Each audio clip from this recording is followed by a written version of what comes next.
Daniel Noboa's bid for a decisive victory over his leftist rival, Luisa González, in Ecuador's recent election has fallen short, necessitating a repeat of the 2023 electoral process. This unexpected outcome underscores the deeply entrenched political polarization within the nation, a division that has defined the political landscape for years. Noboa's presidency, though brief, has been marked by significant controversy and a starkly contrasting approach. His 15-month tenure has been dominated by a hardline security policy, often described as a mano dura, iron fist approach, primarily focused on combating the escalating drug trade. This strategy, however, has drawn intense criticism from numerous international organizations who have consistently raised concerns regarding widespread human rights violations. Reports of abuses, including extrajudicial killings, have cast a long shadow over Noboa's security initiatives, despite initial claims of success in lowering crime rates.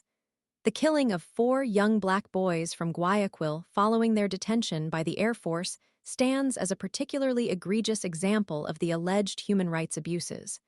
The recent election, overseen by the National Electoral Council, proceeded without major incidents, according to official report. International observers from organizations such as the European Union, EU, and the Organization of American States, OAS, monitored the voting process, lending an element of international scrutiny to the proceedings. Voter turnout reached a substantial 83.4%, reflecting Ecuador's mandatory voting system for citizens aged 18 to 65. The election served as a stark reminder of the deep ideological chasm separating Correísmo, the political movement associated with former President Rafael Correa, 2007 to 2017, and his staunch supporter, González, and the anti-Correísmo faction, where Noboa stands as a prominent figure. Despite the presence of 16 candidates on the ballot, the electoral contest essentially boiled down to a 2-horse race between Noboa and González.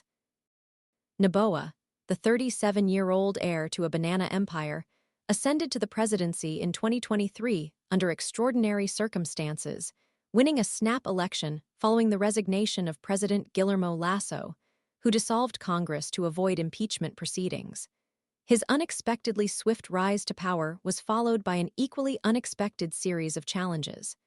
In January 2024, Noboa declared an internal armed conflict, placing them.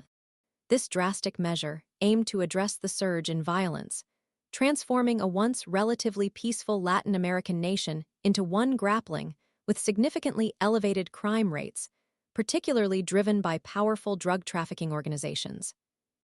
While a plebiscite in April yielded popular support for his security measures, the subsequent increase in reports of human rights abuses, alongside the resurgence of crime rates and the persistent rise in kidnappings and abductions, have significantly undermined his approach. Beyond the security crisis, Noboa's presidency has also been plagued by an energy crisis resulting in prolonged power outages, lasting up to 14 hours at a time. Further compounding his difficulties have been repeated accusations of constitutional violations, including a notable conflict with his vice president, Veronica Abad, whom he prevented from assuming her duties during his absences. His refusal to comply with electoral regulations requiring candidates to temporarily suspend their campaigning activities for a 30-day period, as noted by González's post-election comments regarding his disregard for the law and the Constitution, only added to the growing criticisms leveled against his leadership.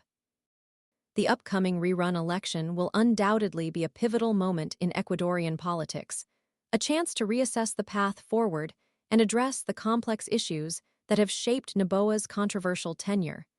The nation awaits with bated breath, the outcome potentially signifying a significant shift in the balance of power and the direction of the country's future.